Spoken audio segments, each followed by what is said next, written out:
Bonjour, je vais démarrer cette vidéo comme l'a prophétisé le camarade Sylvain, l'ami Sylvain, à savoir que oui, nous sommes samedi soir au moment où j'enregistre cette vidéo, j'ai travaillé toute la journée, je suis fatigué, c'était le Batman Day. Il est 21 h et quelques, la vidéo sera mise en ligne dans moins de 3 heures, et elle est évidemment pas préparée, pas prête.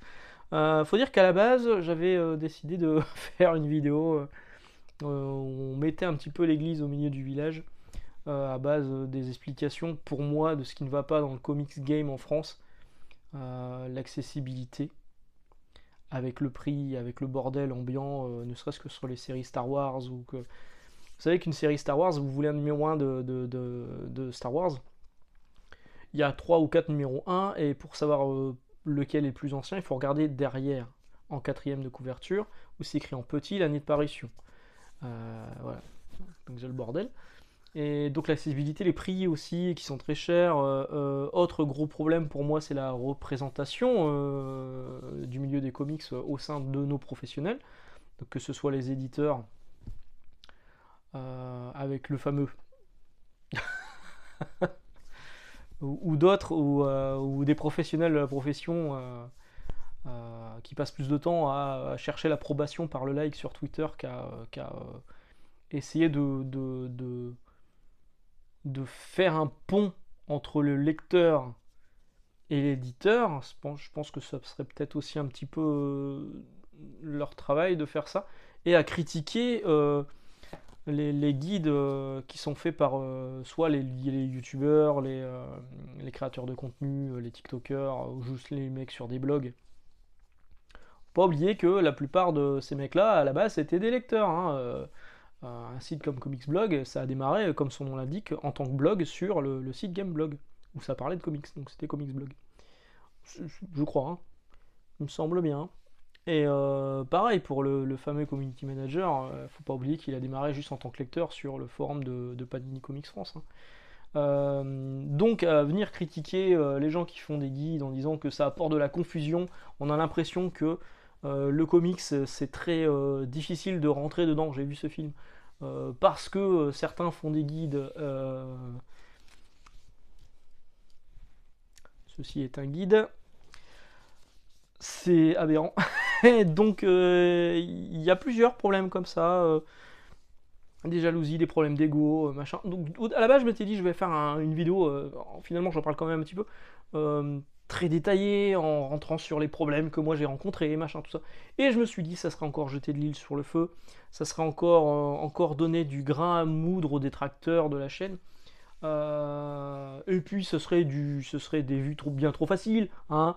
Quand je fais une vidéo sur un comics qui sort début octobre, qui s'appelle Les éphémères de Jeff Lemire, personne ne la regarde. Quand j'écris Panini, Panini dans le titre, tout le monde la regarde. Bon, c'est pas le but de la chaîne, encore une fois. Moi, je suis un lecteur comme vous, qui par accident travaille dans une librairie. Et, et j'aime pas l'ambiance qu'il y a dans le comics game. J'aime pas ça.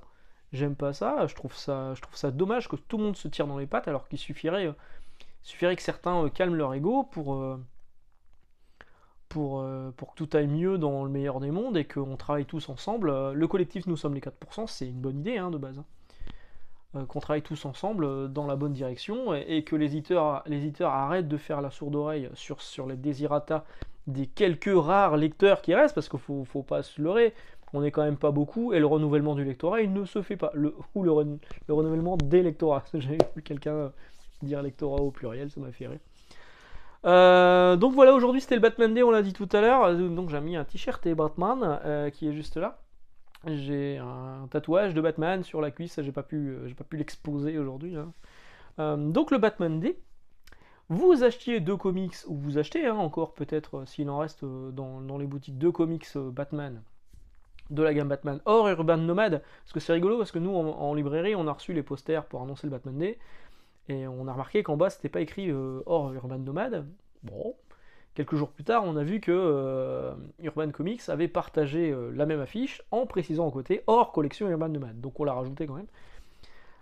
Donc vous achetiez deux albums de la collection de Batman, affiliés à Batman. vous aviez ce Batman Collector, Batman Superman Tandem de Feu, hein, je vous en avais déjà parlé dans une émission, 56 pages, c'est gratuit, c'est en noir et blanc, c'est plutôt joli, c'est 2 épisodes de Batman période... c'est Tom King, hein, c'est ça? Ouais, Tom King. Les épisodes 36 et 37 qui rentrent vraiment très bien...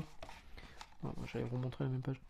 Qui rentrent vraiment très bien en noir et blanc comme ça, en crayonné comme ça, c'est vraiment très beau, c'est très joli.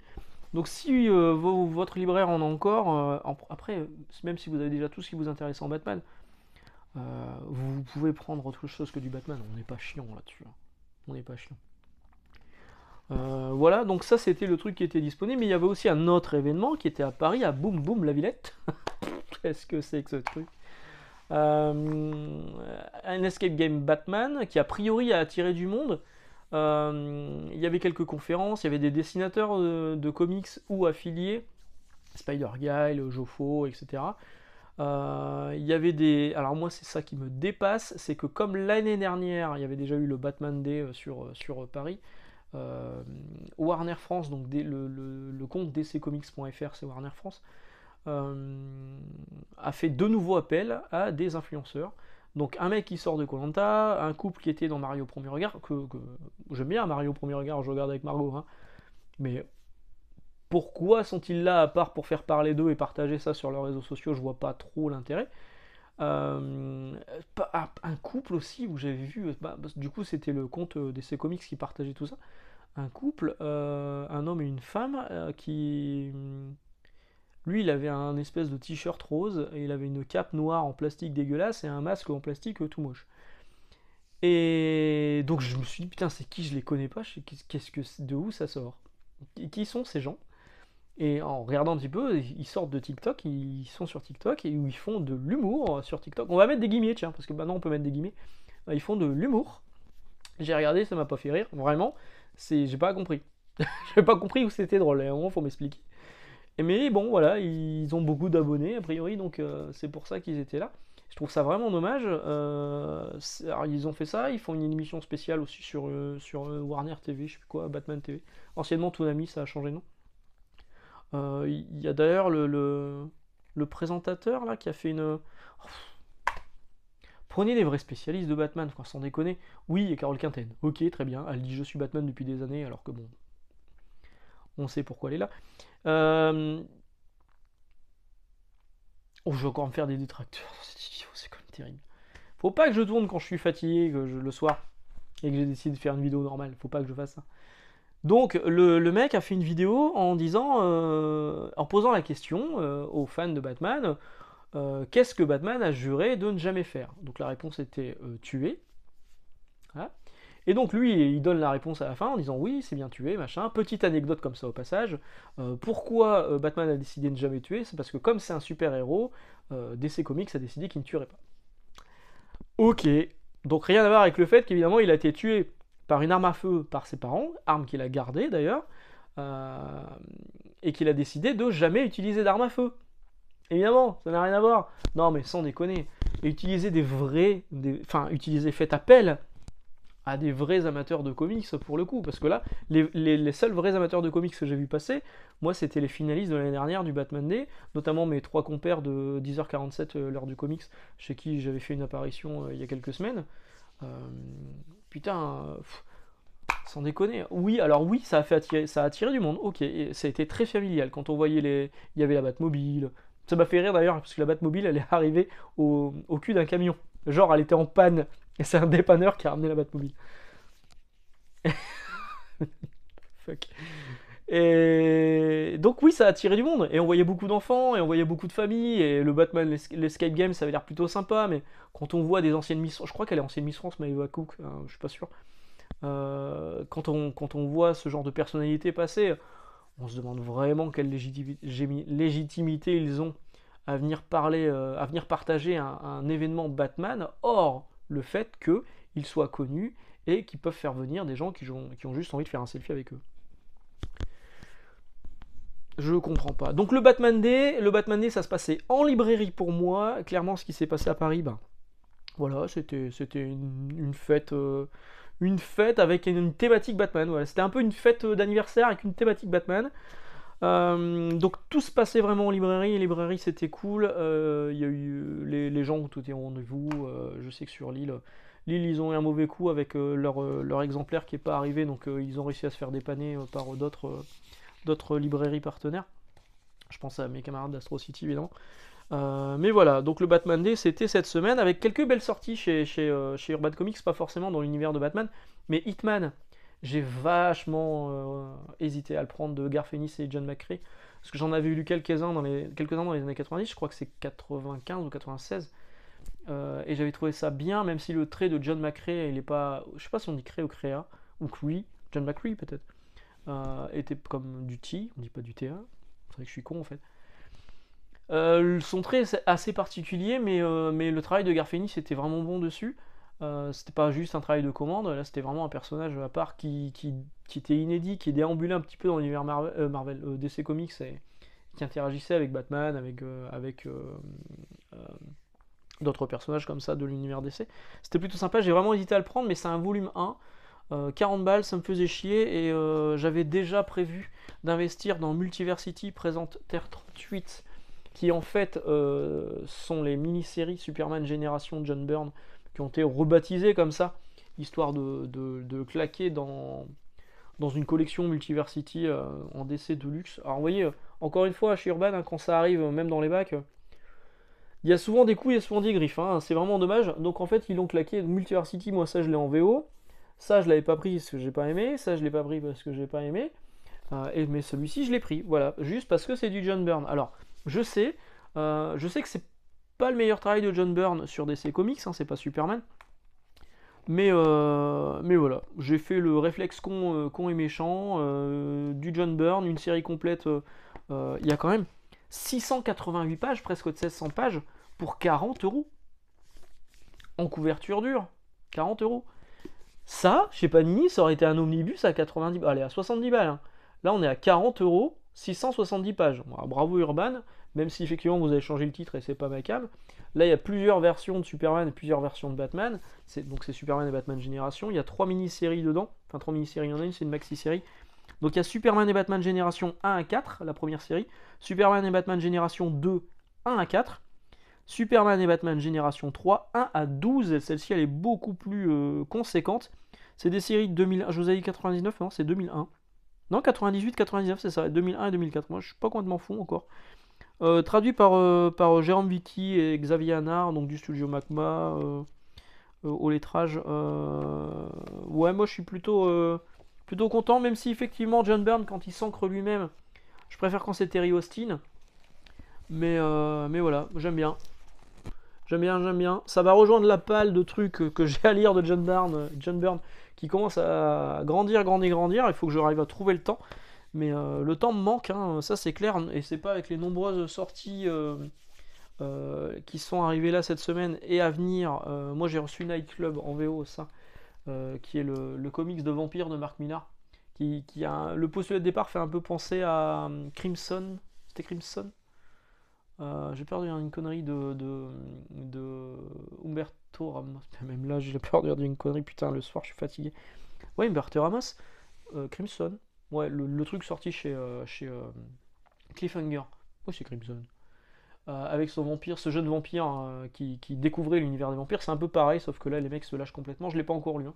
Au dessin, Juanan Ramirez, il n'a que des bonnes critiques, donc je suis plutôt content de le lire. Ça sort en début 2024 chez Panini en France, celui-ci. J'ai eu également cette semaine... j'ai eu un colis de Comics Initiative que j'attendais pas du tout.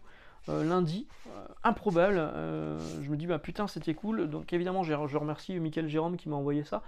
Franchement, c'est pas parce qu'il me l'a envoyé que je vais en parler de façon positive, mais ce titre-là, la Grizzly Shark, je l'attendais parce que c'est du Ryan Otley. Je savais que ça allait être bête et méchant, mais complètement jouissif, et c'est complètement ça. J'en ferai une vidéo dédiée la semaine prochaine parce que vraiment c'est un régal. Ça sort début octobre. Il m'a mis également le James Tokoe Orphan et les bêtes. Ça tombe bien parce que je l'avais vu, je l'avais feuilleté avec intérêt parce que j'aime bien le style de Tokoe au boulot. J'avais pas pris le temps de l'emprunter et de le lire celui-là. Bah maintenant je l'ai, je vais pouvoir le lire. Et il m'a envoyé ça, Revenge Soul, qui est en fait un comics qui a été réadapté au format manga, qui rappelle un peu plus le webtoon. Ouais, c'est un petit peu compliqué du coup.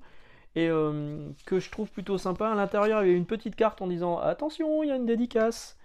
Je suis bon, il y a une dédicace? Bah oui, il y a une dédicace pour Max Fardet et je suis plutôt content. Voilà, trop cool. Encore merci, Mickaël, c'est vraiment, vraiment cool. Bon, celui-là, je suis pas sûr de le chroniquer sur la chaîne, hein. Parce que déjà, il faut que je trouve le temps de le lire et de lire tout le reste. Mais ouais, c'est hyper cool, c'est un geste qui me touche vraiment beaucoup. Merci, Mickaël. Encore un grand merci pour Grizzly Shark. Je sais que ça va marcher. Je sais que ça va marcher, c'est trop bien. Voilà, c'est trop bien. Sinon, côté manga, quelques trucs qui sont sortis cette semaine. L'Habitant de l'Infini, je vous le recommande fortement. C'est la nouvelle édition chez Casterman, donc c'est Saka. Moi, je les avais à l'époque, dans les années 90, c'était des plus grands formats avec une couverture rigide, pas rigide, une couverture en papier glacé. Là, le papier fait un peu parchemin. Le format est plus petit, mais c'est des numéros qui sont doubles. Vous voyez, c'est un gros truc, ça coûte un peu moins de 14 €, 13,90 je crois, un truc comme ça. Et c'est l'histoire d'un samouraï immortel qui va venir en aide à une jeune fille. Le trait, il est juste incroyable, avec souvent des mélanges de crayonnés comme ça, avec des pages ancrées plus naturellement. Le personnage s'appelle Manji, comme le symbole que vous avez là, c'est pas un svastika, c'est pas une croix gammée, c'est un manji, c'est un symbole bouddhiste. D'ailleurs, dans la version japonaise de ce volume 1, ici c'est un manji normalement. Et là, ils l'ont un peu stylisé pour éviter de choquer la ménagère. Et c'est hyper beau. Le trait, il est vraiment hyper beau. C'est sanglant, c'est intéressant. Si vous aimez Vagabond par l'auteur de Slam Dunk, de Takehiko Inoue, vous pouvez clairement y aller, quoi. Vous pouvez clairement y aller. Ce sera une intégrale en 15 volumes. Ça, c'est ma grosse reco de la semaine. Par contre, la série Sœur, qui se passe 100 ans plus tard, qui est sortie là en même temps, qui s'appelle L'Habitant de l'Infini Bakumatsu. Celle-là, je vous la recommande pas. Le trait, c'est plus lui qui dessine, c'est pas Samura, c'est plus lui qui dessine. Lui, il fait juste la supervision. Et franchement, c'est beaucoup, beaucoup moins bien, même au niveau du scénario. Puis encore une fois, le trait là, il est pas là, donc on peut oublier. Cette semaine, il y a eu ça aussi qui est sorti, Ron Kamonohashi Deranged Detective numéro 4, qui continue sur la bonne lancée. Pensez Détective Conan, mais avec un mec un peu barré et pour adultes. Voilà. Ça, c'est vraiment cool. Je dis pas Détective Conan, c'est pas pour les adultes, hein. C'est vrai qu'il y a des meurtres et tout ça, mais plus sérieux dans le principe. Il y a Gantz I qui est sorti le numéro 4, j'ai complètement zappé, qui sortait là ce mois-ci. Bon, ça se lit hyper vite, ça vaut clairement pas la série de base. Si vous voulez découvrir Gantz, il y a 2 films qui sont très très bons, qui sont disponibles sur Netflix. Et il y a la première série de base qui est en édition double de luxe chez Delcourt Tonkam, c'est vraiment très très bien. Et sinon, le petit plaisir Panini cette semaine, Katsai numéro 2. Les couvertures sont vraiment dégueulasses, c'est vraiment triste, hein. Une telle œuvre gâchée par des gens qui ne savent pas faire des maquettistes de talent, hein, clairement. C'est vraiment malheureux et c'est dommage. C'est dommage et c'est la seule édition encore disponible aujourd'hui de Katsai. Moi je les avais à l'époque, je les ai revendus comme un con, j'avais les éditions Tonkam. Donc là je repasse à la caisse pour celle-ci. Mais c'est des gros volumes, Katsai c'est toujours aussi bien. C'est vraiment dommage ces couvertures, hein. Je comprends pas ce qui leur passe par la tête. Il doit y avoir une histoire d'ayant droit aussi derrière, mais là, quelle tristesse, quelle tristesse. Voilà, voilà, bah me reste plus qu'à vous souhaiter une excellente journée, d'excellente lecture. On va se retrouver mardi où on parlera sans doute de Grizzly Shark. Et jeudi, on parlera peut-être de Multiversity si j'ai eu le temps de bien avancer dedans. J'ai vu ce film. Et puis, excellente journée, excellente lecture, je l'ai déjà dit. Et donc à très bientôt. Ciao!